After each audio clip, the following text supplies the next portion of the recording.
বাংলাদেশের অন্তর্বর্তী সরকারের উপদেষ্টারা কে কত টাকা বেতন পেয়ে থাকে? বাংলাদেশের অন্তর্বর্তী সরকারের দুইজন ছাত্র উপদেষ্টা মাসে কত টাকা বেতন পায় তা শুনলে আপনার গায়ের লোম খাড়া হয়ে যাবে। তাছাড়া প্রধান উপদেষ্টা হিসেবে ডক্টর মোহাম্মদ ইউনূসকে কি সুবিধা দেওয়া হয় সেটা হয়তো আপনারা জানেন না। এমনকি শেখ হাসিনার থেকেও বেশি সুবিধা পায় ডক্টর মোহাম্মদ ইউনূস। বর্তমানে দেশের বিভিন্ন দুর্যোগ দুর্দশায় অন্তর্বর্তী সরকারের উপদেষ্টাদের দায়িত্ব সবথেকে বেশি। বর্তমানে এরাই বাংলাদেশের সবথেকে প্রধান ব্যক্তিবর্গ।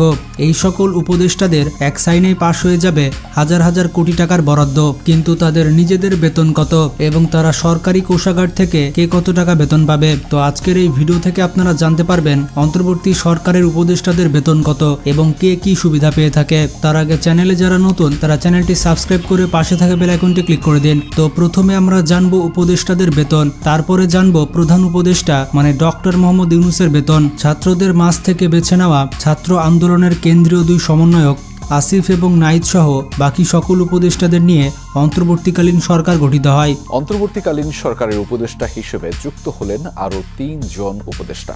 এ নিয়ে প্রধান উপদেষ্টা সহ উপদেষ্টা পরিষদের সংখ্যা দাঁড়ালো ২৪ জনে। একজন মন্ত্রীর সমান পদমর্যাদাবান ব্যক্তি হচ্ছেন উপদেষ্টা, মানে একজন উপদেষ্টাকে আপনি মন্ত্রী বলতে পারেন। একইভাবে মন্ত্রীরা যেমন বেতন ভাতা পায়, উপদেষ্টারাও একই বেতন ভাতা এবং সুযোগ সুবিধা পেয়ে থাকে। তত্ত্বাবধায়ক সরকারের একজন উপদেষ্টা কোনো মন্ত্রীর থেকে কম কিছু নয়। The ministers of state and deputy ministers bill ২০১৬ অনুযায়ী একজন মন্ত্রী বেতন পেয়ে থাকেন মাসিক ১,৫,০০০ টাকা। মন্ত্রী, প্রতিমন্ত্রী বা উপমন্ত্রী কাউকেই তাদের বেতনের জন্য কোনো রকম ট্যাক্স পরিশোধ করতে হয় না। সেক্ষেত্রে একজন উপদেষ্টাকেও রাষ্ট্র একই সুবিধা দেবে।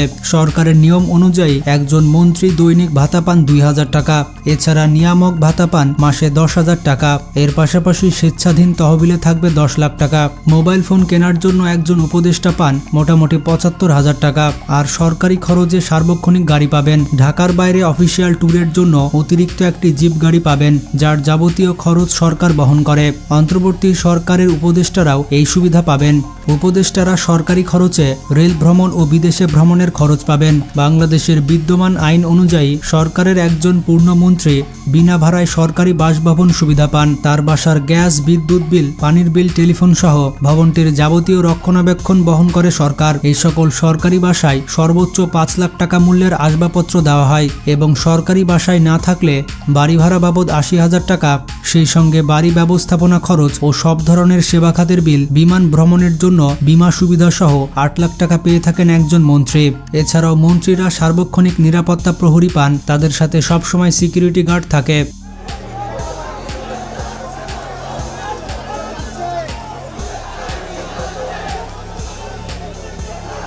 উপদেষ্টারা বাসস্থান থেকে অফিস বা অফিস থেকে বাসস্থানে যাতায়াতের জন্য খরচ পান। নিজের এবং পরিবারের সদস্যদের ভ্রমণ খরচও পান তারা পরিবার নিয়ে যেখানেই যাক, যত ভ্রমণই করুক, এই সকল কিছুর খরচ বহন করবে সরকার। এছাড়া অন্তত ২ জন গৃহকর্মীর ভ্রমণের খরচ পান একজন মন্ত্রী। সেই হিসাবে মন্ত্রীর বাড়ির কাজের লোক হওয়া অনেক ভাগ্যের ব্যাপার। এই সকল সুবিধা নতুন সরকারের উপদেষ্টারাও পাবেন এবং এই উপদেষ্টাদের সকলেই একই বেতন এবং একই সুবিধা ভোগ করবেন। তবে দায়িত্ব পালন শেষ করে তারা যখন সরকার ছেড়ে চলে যাবেন, তখন তারা সবাই সাধারণ নাগরিক হিসেবে বিবেচিত হবেন। এক্ষেত্রে একমাত্র প্রধান উপদেষ্টা দায়িত্ব ছাড়ার পরে সরকারি ব্যবস্থাপনায় ২ বছর আবাসিক সুবিধা পাবেন বলে জানা গেছে। তো সেই হিসেবে ডক্টর মোহাম্মদ ইউনূস অন্তর্বর্তী সরকার কোলাপস করলেও ২ বছর আবাসিক সুবিধা ভোগ করবেন।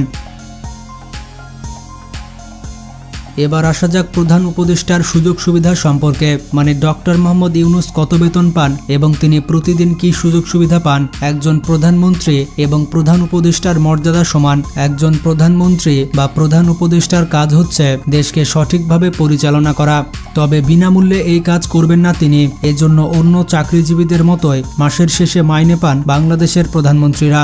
এর সাথে সাথে তিনি অনেক ধরনের সুযোগ সুবিধা পান। তো প্রধানমন্ত্রীর মতোই অন্তর্বর্তীকালীন সরকারের প্রধান উপদেষ্টা ডক্টর ইউনূসও মাসিক ভাতা এবং বিভিন্ন সুযোগ সুবিধা পান। দ্য প্রাইম মিনিস্টার্স বিল ২০১৬ অনুযায়ী বাংলাদেশের প্রধানমন্ত্রীর বেতন মাসে ১,১৫,০০০ টাকা। এছাড়া তিনি মাসিক বাড়ি ভাড়া পান ১ লাখ টাকা এবং দৈনিক ভাতা পান ৩,০০০ টাকা।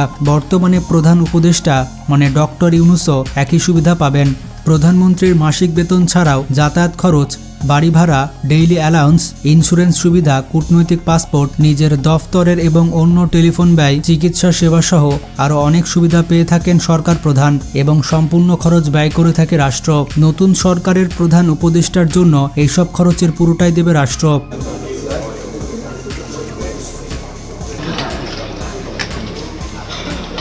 বাংলাদেশের প্রধানমন্ত্রীরা সাধারণত নির্বাচিত হওয়ার পর একটা সরকারি বাসভবন পান। এই বাসভবন সাজানো থেকে শুরু করে রক্ষণাবেক্ষণের যাবতীয় খরচ বহন করবে সরকার। কেউ চাইলে নিজের বাড়িতে অথবা অন্য কোথাও বাড়ি ভাড়া নিয়েও থাকতে পারেন। সেক্ষেত্রে সেই বাড়িও সরকারি টাকায় অত্যাধুনিক বিলাসবহুল করে সাজিয়ে দেওয়া হবে। বাড়ি ভাড়া হিসেবে প্রতি মাসে 1 লক্ষ টাকা পাবেন প্রধানমন্ত্রী। তার বাড়ির নিরাপত্তায় থাকেন স্পেশাল ফোর্সের সদস্যরা। এই সকল ফোর্সের সদস্যরা প্রধানমন্ত্রীকে এক মুহূর্ত হাতছাড়া করে না। বর্তমান প্রধান উপদেষ্টাও প্রধানমন্ত্রীর মতো একই সুবিধা পাবেন। প্রধানমন্ত্রীর মতো প্রধান উপদেষ্টাকেও বিদ্যুৎ, গ্যাস, টেলিফোন, পানির বিল, যত ধরনের খরচই হোক না কেন সবকিছুই খরচ বহন করবে রাষ্ট্রীয় কোষাগার থেকে। দেশ এবং দেশের বাইরে যাতায়াত করার জন্য প্রধানমন্ত্রীর যে টাকা খরচ হয় তাও সম্পূর্ণ বহন করবে রাষ্ট্র। দেশের মধ্যে ট্রেনের যাতায়াতের ক্ষেত্রে তার জন্য বরাদ্দ থাকে বিলাসবহুল রেলওয়ে সেলুন কোচ। পরিবারের কোনো সদস্য থাকলে তারাও ফ্রিতে যাতায়াত করতে পারে। এছাড়াও বিমানে ভ্রমণে যে খরচ হয় তাও বহন করে রাষ্ট্র। আকাশপথে ভ্রমণের সময় রাষ্ট্রীয়ভাবে বাৎসরিক 25 লাখ টাকার ইন্স্যুরেন্স কভারেজ পান বাংলাদেশের প্রধানমন্ত্রী। প্রধান উপদেষ্টাও একই সুবিধা পাবেন। আকাশপথে ভ্রমণের জন্য ডক্টর মোহাম্মদ ইউনূস ব্যবহার করছেন বোয়িং 787। এটি হচ্ছে লাক্সারিয়াস বাংলাদেশের সরকারি বিমান। বাংলাদেশ থেকে বিভিন্ন দেশে যাওয়ার জন্য ডক্টর মোহাম্মদ ইউনূস এই বিমানটি ব্যবহার করছেন। এছাড়াও দেশের ভিতরে এক জায়গা থেকে অন্য জায়গায় যাওয়ার জন্য ডক্টর মোহাম্মদ ইউনূস ব্যবহার করছেন MI-8 হেলিকপ্টার, যেটি রাশিয়ার প্রেসিডেন্ট ভ্লাদিমির পুতিনও ব্যবহার করে। এছাড়াও অন্তর্বর্তীকালীন সরকারের প্রধান উপদেষ্টা ডক্টর মোহাম্মদ ইউনূসের জন্য বরাদ্দ করা হয়েছে বিএমডাব্লিউর অত্যাধুনিক সিরিজের একটি বিলাসবহুল গাড়ি। ডক্টর ইউনূসের সবথেকে দামি গাড়িটি হচ্ছে মার্সিডিজ S650 গার্ড, যেটি নর্থ কোরিয়ার শাসক কিম জং উন ব্যবহার করে থাকে। এছাড়াও ডক্টর মোহাম্মদ ইউনূস সচরাচর ব্যবহার করে থাকেন মার্সিডিজ G63 AMG। একটি হচ্ছে সিলভার রঙের আর একটি হচ্ছে ব্ল্যাক রঙের। তো সব মিলিয়ে শেখ হাসিনা যেরকম সুবিধা পেত একই সুবিধা পায় ডক্টর মোহাম্মদ ইউনূস। ডক্টর মোহাম্মদ ইউনূস এবং উপদেষ্টারা কত বেতন পেয়ে থাকে এবং কি সুযোগ সুবিধা পেয়ে থাকে সেটা আপনারা জানতে পারলেন। এখন তারা দেশের জন্য ভালো মতো কাজ করলেই হলো। বন্ধুরা, আপনাদের কাছে একটি প্রশ্ন হচ্ছে, এবার বাংলাদেশের নির্বাচনে আপনারা কাকে ভোট দিবেন? আপনারা কি বিএনপিকে ভোট দিবেন নাকি জামাতকে ভোট দিবেন?